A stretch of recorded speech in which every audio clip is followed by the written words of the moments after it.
Who is the greatest batsman of all time? It's the eternal question in cricket. But what if the question is wrong? What if there isn't just one king, but a royal lineage? A throne that has been passed down from one generation to the next. This is the story of the generational kings of batting. What we mean to say is every era has their champion. In this video we shall cover the greatest batter of each era, generation after generation from 19th century to present generation. Our story begins in the 19th century, with the father of cricket himself, W.G. Grace. On treacherous, uncovered pitches that would terrify modern players, Grace didn't just play the game, he defined it. His techniques, playing both forward and back, are the bedrock of batting to this day. He was cricket's first superstar, a figure of mythic proportions whose dominance was absolute. He didn't just inherit the throne, he built it. The crown then passed to Australia's first great batting idol, Victor Trumper. Trumper was pure genius. He played with a swashbuckling grace that captured the heart of the public, famously attacking on rain-soaked, sticky wickets when others could barely survive. He was the game's romantic hero. But following Trumper's flair came the ultimate professional, Sir Jack Hobbs. Known as the Master, Hobbs turned run-scoring into a science. His consistency was legendary, his technique flawless, and his record of 199 first-class centuries will never be broken. He proved that relentless perfection was the ultimate form of genius. And then came Bradman. There's little to say that hasn't been said. Sir Donald Bradman wasn't just the king of his generation, he was a statistical god. His test average of 99.94 is the most famous number in all of sport. He didn't just sit on the throne, he placed it on a different planet. There were other greats in his era, like England's Wally Hammond, but they were mortals. Bradman was not. In a world after Bradman, a new king was needed. That man was England's Sir Len Hutton. A technician of immense resilience, Hutton was the rock of post-war batting, facing fierce competition from the West Indies' legendary 3WS. But the man who would truly define the next era was Sir Garfield Sobers. Sobers was cricket personified. The most complete all-rounder in history, his left-handed batting was a thing of beauty, graceful, powerful, and adaptable to any situation. He wasn't just a great batsman, he was a cricketing genius who took the crown with effortless style. The 70s and 80s presented one of cricket's greatest duels for the throne, a clash of fire and ice. Starting with the fire. Sir Vivian Richards. The king. Viv didn't just bat, he swaggered. He intimidated fast bowlers.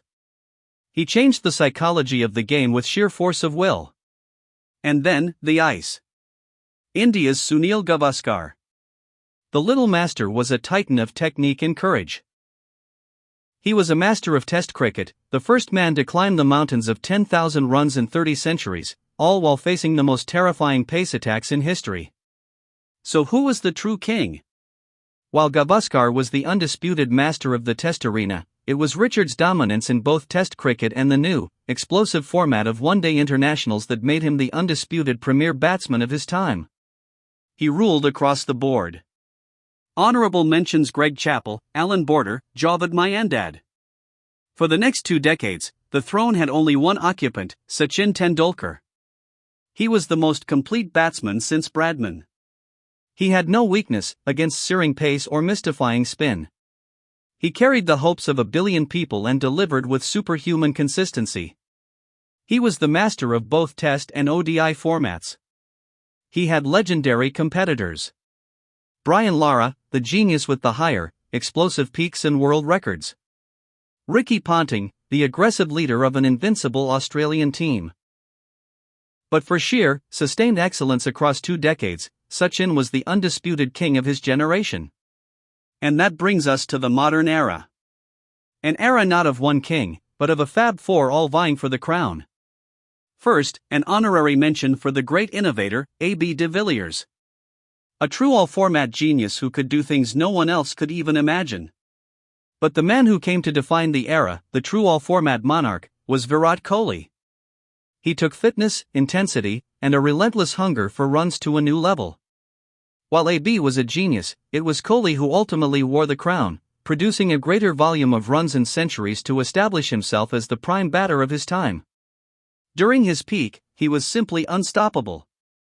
Just the way Sachin and Viv Richards were masters of their generation, King Kohli carried the same reputation in his generation. But here is where the story gets fascinating. A king can have rivals who rule other lands, while Kohli was the all-format king.